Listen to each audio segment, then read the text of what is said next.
Have you ever found yourself in a discussion where, even after saying everything you needed to, you walked away feeling like you lost? Have you ever felt that knot in your throat, as if every word spoken had pushed you further away from your own strength? Perhaps you're surrounded by people who speak loudly, interrupt, mock, and dominate environments with arrogance disguised as confidence. And maybe deep down, you believed that staying silent was a sign of weakness, that not defending yourself was surrendering, that not reacting was losing. But what if I told you that all of this is an illusion? That true power has never been in words, but in their absence.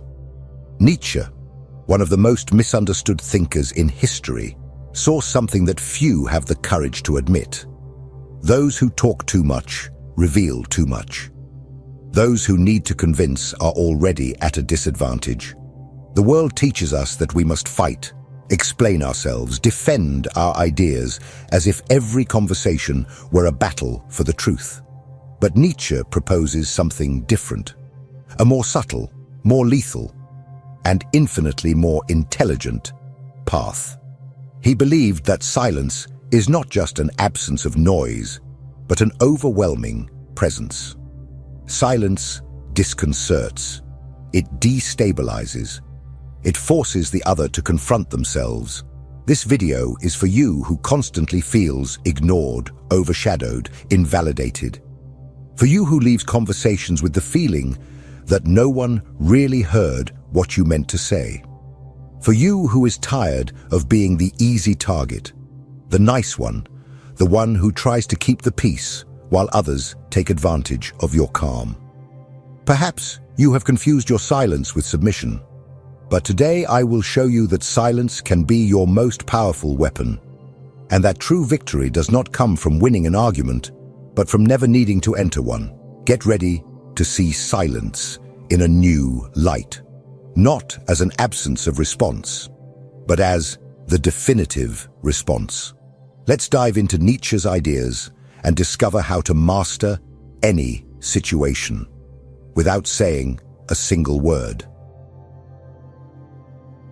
Why do we feel such a need to respond, to rebut, to correct, to prove that we are right?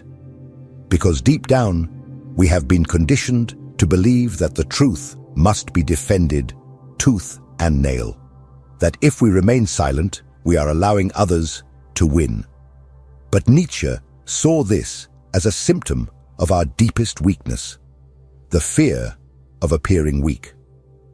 And behind this fear lies the ego, a fragile ego that cannot stand being questioned, that confuses disagreement with attack, and that turns any conversation into a battlefield.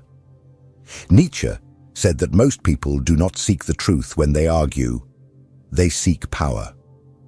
They seek to reaffirm their beliefs, not because they are solid, but because if they are shaken, everything crumbles.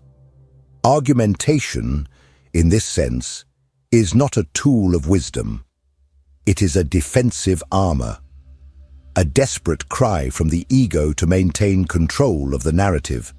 And what does this mean? That when you feel compelled to justify yourself, to prove your point, you have already entered their game and lost. Because the simple need to justify your position shows that you are still trapped in the desire to be accepted, validated, understood. Nietzsche called this the herd morality, the behavior of those who live under the expectations of others, who want to be seen as good, correct, just. But this quest for approval is exactly what keeps you weak. True strength, Nietzsche said, lies not in convincing others, but in not needing to do so. It is in holding your vision, even in the face of laughter, criticism, rejection. It is in being misunderstood and remaining unshaken. What he proposes to us is a type of power that is not measured in verbal victories, but in internal mastery. A power that comes from the ability to remain calm while everyone around you is losing control. A power that grows when you stop reacting. If you really want to win, you need to understand this. The game of discussion is a theater, and the first to stand up to act has already lost. Nietzsche knew that the reactive mind is a subjugated mind. The observing mind, that is the dangerous one, because it is above the need to prove anything. But then, if we should not react, how can we exert power over others?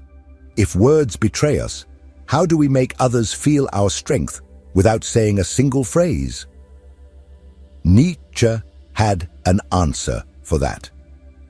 And it lies in the ideal of the Übermensch, the being who transcends the limitations of common morality and dominates the world through absolute self-control. In the next part, we will explore this figure and understand how it embodies the strategic use of silence as a weapon of dominance. Are you ready for this level?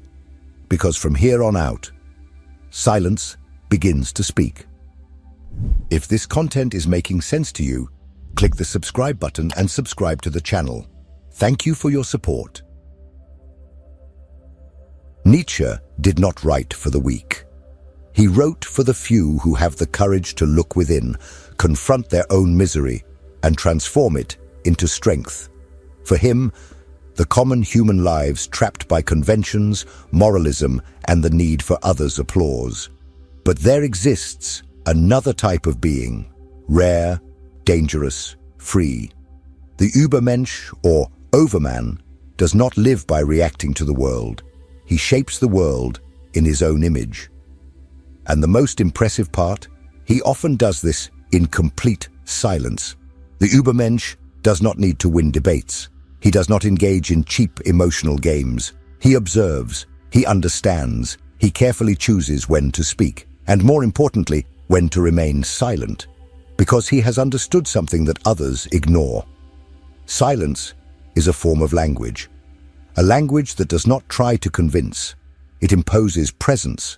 The silence of the Übermensch is not empty. It is a threat. It is authority.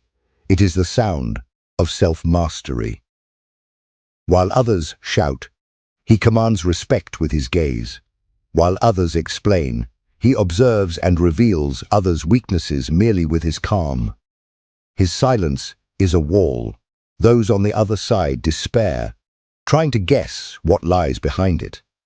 And in that despair, they make mistakes. They reveal too much. They lose their balance. This silence is not passivity. It is absolute control of one's own energy. It is strategic economy. The Übermensch knows that every spoken word is a revealed move. Every emotional reaction is an exposure of a weak point. That is why he remains quiet. Not because he has nothing to say, but because he does not need to say anything. He has transcended the need to prove something to someone. His presence already speaks for him. And more than that, it disturbs, because his silence forces others to look within, to deal with their own noise. In a society of noise, those who master silence are kings.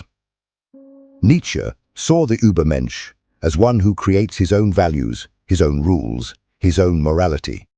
He does not depend on anyone's validation, and that is why he is feared. Because nothing destabilizes more than an individual who cannot be manipulated by guilt, fear, or the need for acceptance. His silence is the shield against all these mechanisms, and when he speaks, it is because his words will topple an empire. But this raises an essential question. What makes silence so unsettling for others? Why do so many people feel threatened when someone simply chooses not to react? What happens within the human mind when the expected confrontation is replaced by an overwhelming absence? The answer lies in psychology, and that is exactly what we will explore in the next part. Because to understand the power of silence, we first need to understand the chaos it generates in the minds of others. And believe me, it is much deeper than it seems. Silence is not just the absence of sound. It is a mirror, and what it reflects, for many, is unbearable. When you choose not to react, you are not just silencing yourself. You are forcing the other person to hear their own voice, to confront their own arguments without the comfort of external resistance. And that destabilizes, because most people do not speak to express themselves. They speak to protect themselves, to convince themselves, to hide the emptiness that exists between what they say and who they are. And then, when you remain silent, their disguise falls away. Social psychology has already shown that in confrontational situations, silence is perceived as judgment. It doesn't matter if you are just listening. The speaker begins to feel exposed, insecure. Why? Because without your response, without your reaction, they lose control of the narrative. The human brain goes into a state of alert. The amygdala, the region of fear and anxiety, activates. The other person starts to project their own fears onto you. Is he judging me? Did he notice my insecurity? Does he know I'm bluffing? And in this psychological battlefield, silence acts like an invisible blade. It cuts where no one sees, but everyone feels. Nietzsche sensed this long before modern psychology confirmed it. For him, the average person lives as a slave to their reactions. They act on impulse, react out of vanity, speak out of fear of being forgotten. The superior spirit, the one who masters themselves, remains silent, because they know that every word given is a piece handed to the enemy. Every emotional reaction is an involuntary scream that reveals where to attack. Moreover, silence has a devastating effect on manipulators. People who thrive on the emotional control of others depend on their reactions to stay in the game. When you do not react, you break the cycle, and the manipulator panics. They need your response to validate their own position. Without it, they lose themselves, they reveal themselves, they show the weakness they have tried so hard to hide. But there is something even deeper. Silence also triggers unresolved pains. It activates traumas of rejection, abandonment, humiliation, because suddenly the other person realizes they are not at the center, that their words are not enough, that their presence does not make an impact. And this is intolerable for the narcissistic ego. That is why, when you remain silent, you are not just defending yourself. You are attacking where it hurts the most, at the center of the illusion. This is why silence requires strength. It is uncomfortable, not just for others, but for you as well.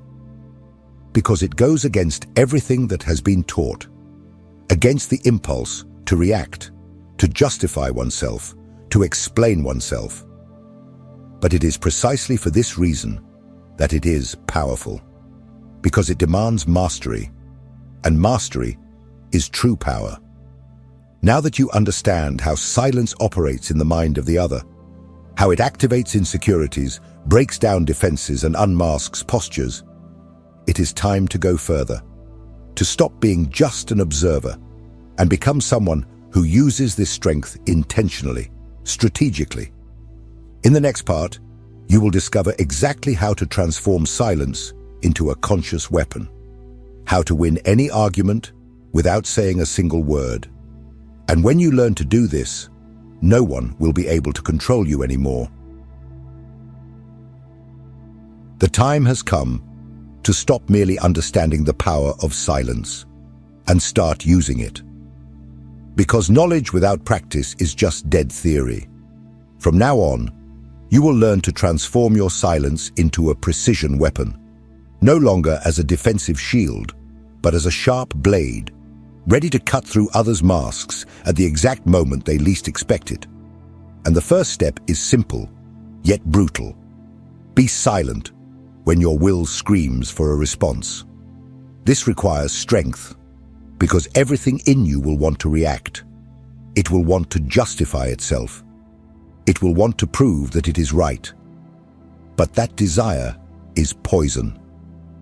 Every time you give in to it, you reveal that you are still under the control of others, that you still care about what they think, that you are still playing their game. True silence is born only when you kill that need, when you understand that you owe nothing to anyone, that the truth does not need to be spoken to exist. The second weapon of silence is observation. While others talk, get lost in explanations, and try to fill the void with words, you listen. But you don't listen as someone waiting for their turn to speak.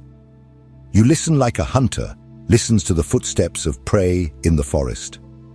You perceive the fears hidden between the lines, the subtle contradictions, the insecurities disguised as arrogance. And you store all of this. Because when you speak, if you speak, it will be surgical. It will be with the precision of someone who masters the emotional territory of the other. The third weapon, time. Learn to let silence last. The pause is an element of tension, and tension is power. While the other person speaks, waiting for your reaction, and it doesn't come, they experience an internal collapse. The discomfort grows. Their mind begins to fill the void with assumptions, fears, paranoia. A simple look from you accompanied by silence can have more impact than 10 well-formulated sentences. The fourth weapon, unpredictability. When you master silence, you become unpredictable, and the unpredictable is always feared. Because people don't know what to expect from you, and when they don't know what to expect, they lose the advantage. They become cautious. They start measuring every word. You invert the logic of interaction. From reactive, you become the gravitational center of the conversation. At this point, silence is not absence, it is pure dominance. But be careful. Do not confuse silence with passivity. Nietzsche was never an advocate of weakness. The silence we're talking about here is active, tense, charged with intention. You are not withholding, you are preparing, choosing, positioning yourself with a kind of strength that doesn't need to be displayed to be felt. And when the right moment comes, the moment when silence has already said everything it needed to, you can speak.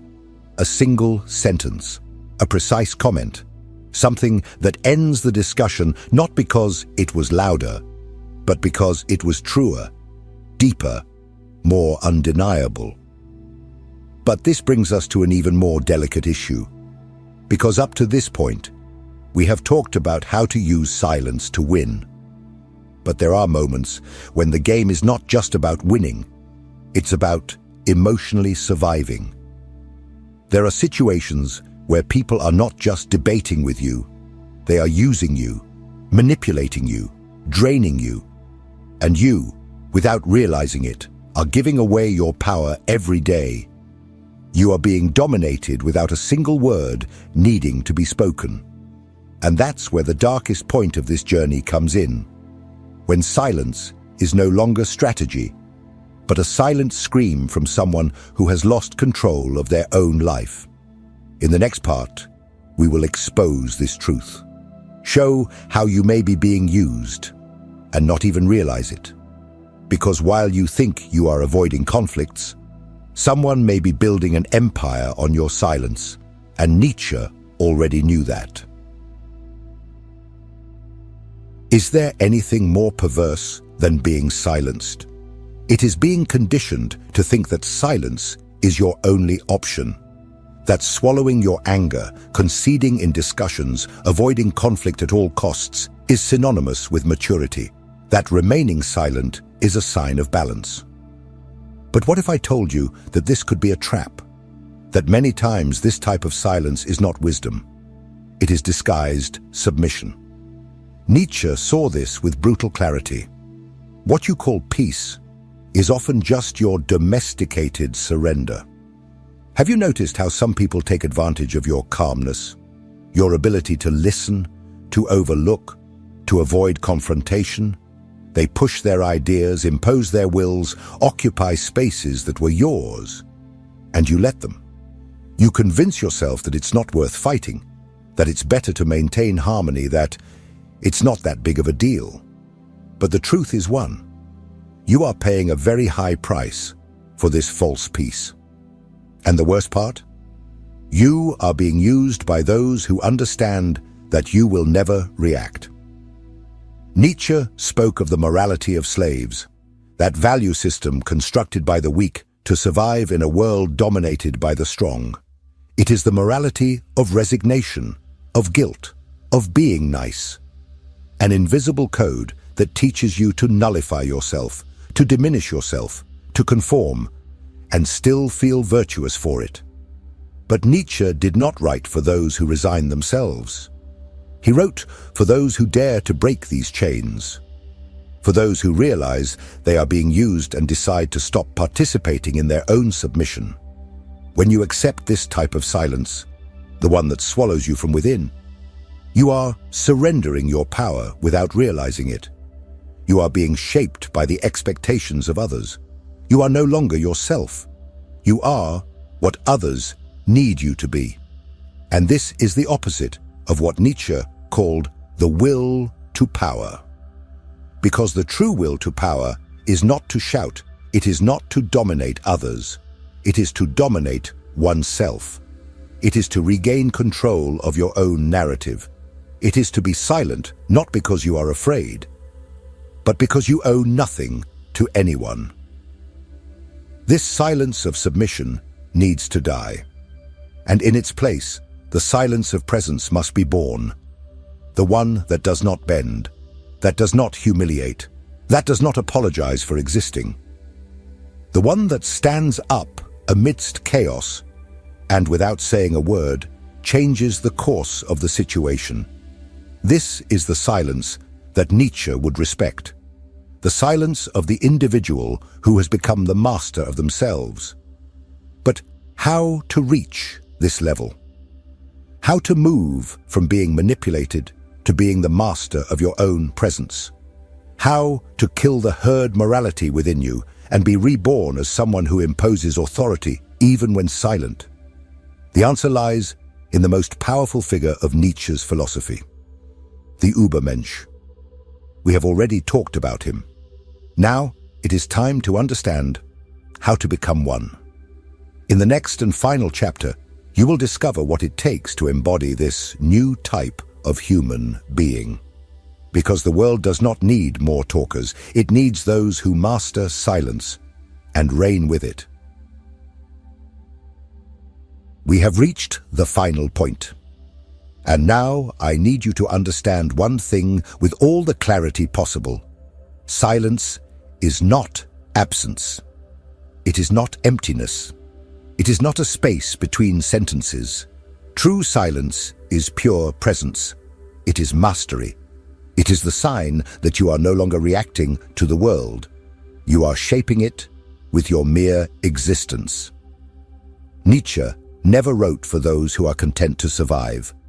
He wrote for those who want to transcend, for those who are willing to tear off the masks that society imposed, even if it hurts.